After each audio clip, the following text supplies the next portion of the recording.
J'ai écrit l'histoire et après, vu que je trouvais que c'était indécent de raconter l'histoire de femmes qui se prostituent sans savoir qu'est-ce qu'un bordel, sans connaître ces femmes et avoir leur vécu, ça me paraissait évident qu'il fallait que j'aille effectivement à leur rencontre. Donc j'ai d'abord écrit les trames dramaturgiques en fait, j'avais l'histoire, et puis après je suis rentrée dans les bordels, et on pourrait dire qu'après j'ai eu la vie qui s'est mêlée avec la fiction.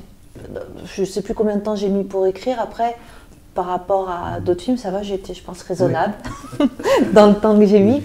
J'ai fait des allers-retours pendant 9 mois dans un des bordels. Où j'allais 2 à 3 fois par semaine, et puis après, en tout cas, la relation ne s'est pas terminée là, puisque j'ai continué à échanger avec ces femmes qui étaient là-bas pendant tout le processus de création du film, et jusqu'au bout de la création du film, en fait, il y a eu des échanges, mais aussi des échanges avec les chefs de poste, aussi avec les actrices. Voilà, il y a eu quelque part, on a fait le film tous et toutes ensemble.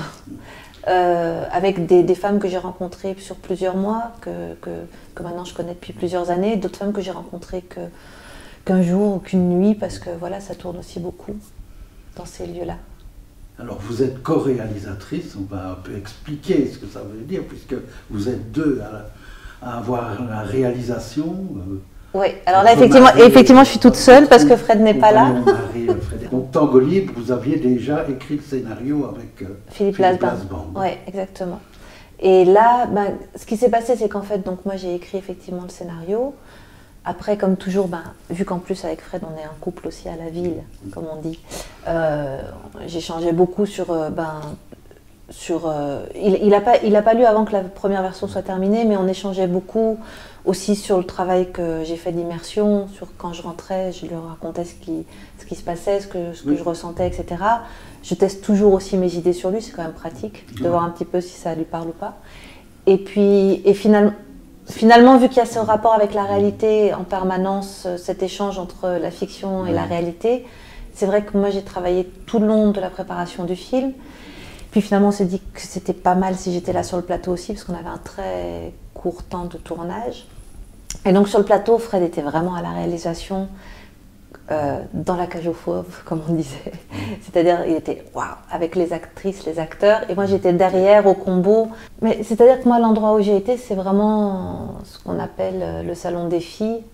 Nous on l'appelle le salon des filles, c'est cet endroit où effectivement les femmes sont là et attendent quand le client attend le client, et où il n'y a pas d'homme qui rentre, à part si dans le bordel le responsable est un homme, mais autrement il n'y a pas d'homme qui rentre puisque c'est leur endroit. C'est leur zone d'intimité, on voit bien ça dans le film. Voilà. Et donc ces scènes-là sont importantes. Oui, très importantes. Parce que là, elles vivent en tant que femmes aussi, elles parlent à la fois de cette expérience-là, mais d'autres choses. De leur vie. Oui, parce qu'on parle de femmes en fait. Oui. Donc effectivement, le film, il parle de 3 femmes qui mènent une double vie et se prostituent, mais ce sont avant tout des femmes, et des femmes qui se battent pour leur dignité, pour la dignité de leur famille, de leurs enfants. Et cet endroit, le salon des filles, c'est un endroit où effectivement il n'y a pas de masque, puisque à l'extérieur, elles vont mentir à leur famille, puisqu'elles mènent des doubles vies. Elles vont mentir aux clients, puisque le client, ce qui l'intéresse, c'est le fantasme, la passe. Donc c'est cet endroit-là où oui, il y a la vérité, il y a une vérité qui est là, qui est une vérité en même temps entre elles, puisqu'elles savent ce qu'elles font, qui elles sont, par rapport au fait ce qu'on ne sait pas à l'extérieur, mais aussi une vérité qui est une vérité de savoir ce qui se passe dans cet endroit-là, qui est cet endroit finalement très mystérieux, qui est un bordel. Parce que je pense que la prostitution, c'est quand même... Il s'y passe quelque chose qui est profondément mystérieux, fantasmant, qui est aussi profondément inquiétant, parce qu'on ne sait pas, et qui est, où il y a une vérité de la société qui s'y trouve. Ça vous a fort marqué, cette expérience? Oui, oui, c'est marquant. C'est un film de femmes. Oui, c'est un film de femmes fait entre femmes et hommes. Parce que je pense qu'on peut faire un film de femmes où aussi les hommes sont inclus. Et les actrices, comment? Parce que c'est quand même un casting. C'est un beau casting. Sarah Forestier, Noémie Lvovsky, c'est quand même des femmes déjà qui ont une certaine bouteille, une expérience. Noémie, elle est en plus déjà réalisatrice de plusieurs longs métrages. Ouais.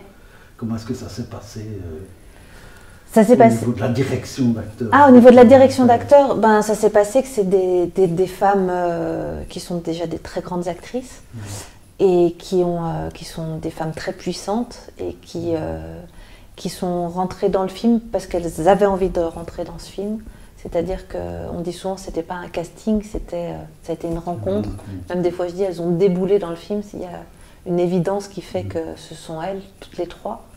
Et aussi, après, elles ont aussi rencontré les femmes du bordel et elles ont aussi pris la responsabilité de défendre, de porter leur parole. Et comment ça s'est passé? Ça s'est passé très bien. C'était très intense, c'était très déroutant, c'était fou. De temps en temps, on a été touché plein de limites. Le film au début s'appelait La Frontière et je pense qu'on a été touché plein de frontières. Et donc, elles se sont engagées pleinement dans le film. Ce sont des actrices qui sont aussi vraiment à la recherche de la vérité, donc elles se sont battues pour la vérité. Je pense qu'il n'y a rien qui sorte d'elles-mêmes qui ne soit pas physique, organique. Voilà. Oui, elle voulait défendre certaines choses par rapport à son personnage, oui, mais je pense qu'à chaque fois qu'il y a une rencontre entre un rôle et une actrice ou un rôle et un acteur, c'est quelque chose, c'est quelque chose qu'on a à l'intérieur de nous, qu'on va chercher en nous, qu'on défend aussi, et voilà.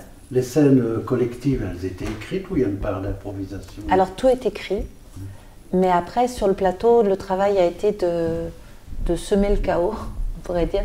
Fred, c'est aussi quelqu'un qui laisse une immense liberté et qui cherche. Donc je vais parler pour lui vu qu'il n'est pas là. Oui. Mais, non, mais c'est vrai, il dit c'est filmer la vie.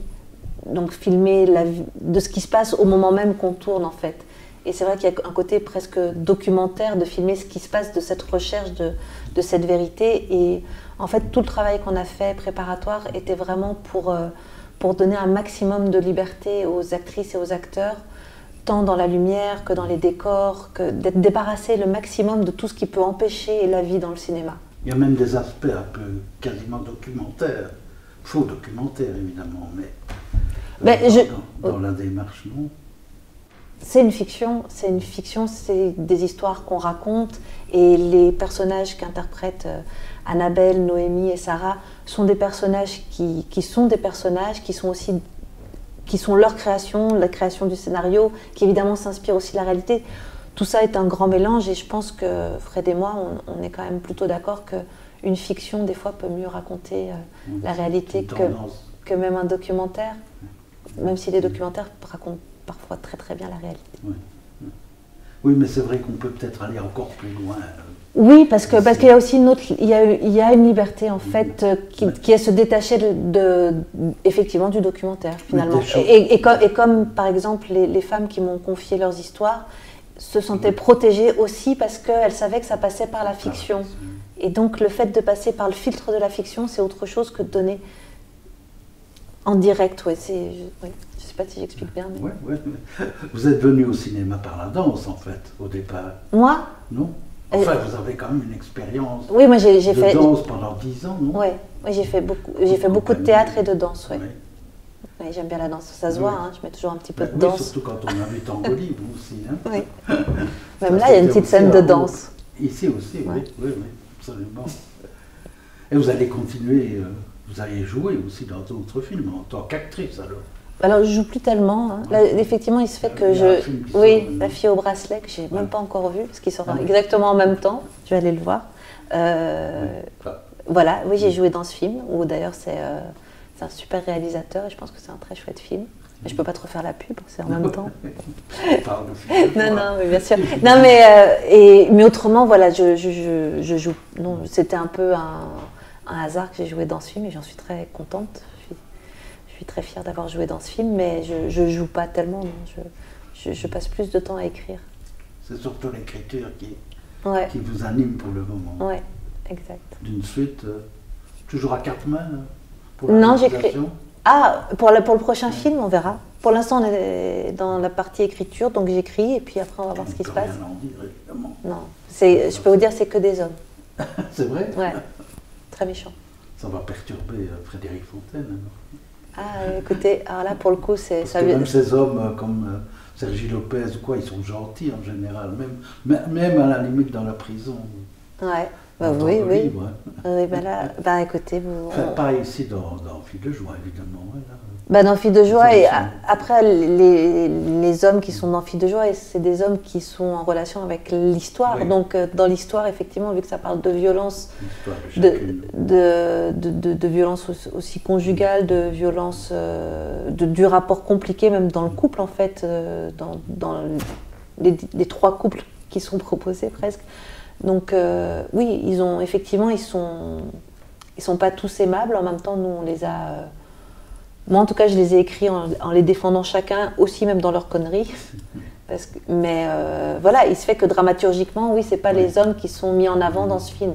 Mais c'est un film qui se passe pour des femmes qui sont quand même dans le milieu de la prostitution, où souvent elles sont pas super bien entourées par les hommes.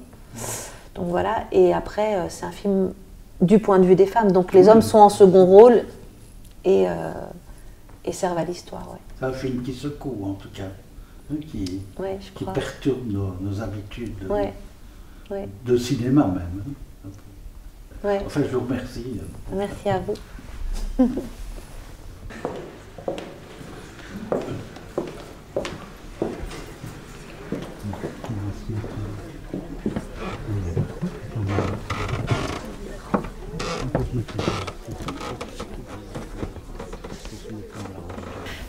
Ce film, on l'a fait à deux, avec Frédéric Fontaine qui, ce soir, ne pouvait pas être là parce qu'il est parti en Suisse pour quelques jours. Donc voilà, donc, je représenterai Frédéric et moi-même. Donc j'ai demandé à ce qu'on laisse quand même le générique jusqu'au bout parce que, ben voilà, vous allez voir, c'est un film qui quand même, je pense, c'est bien de réatterrir après. Vous n'aurez peut-être pas tout de suite des questions à poser, vous inquiétez pas. En tout cas, je serai là pour les répondre si vous en avez. Et c'est un film où...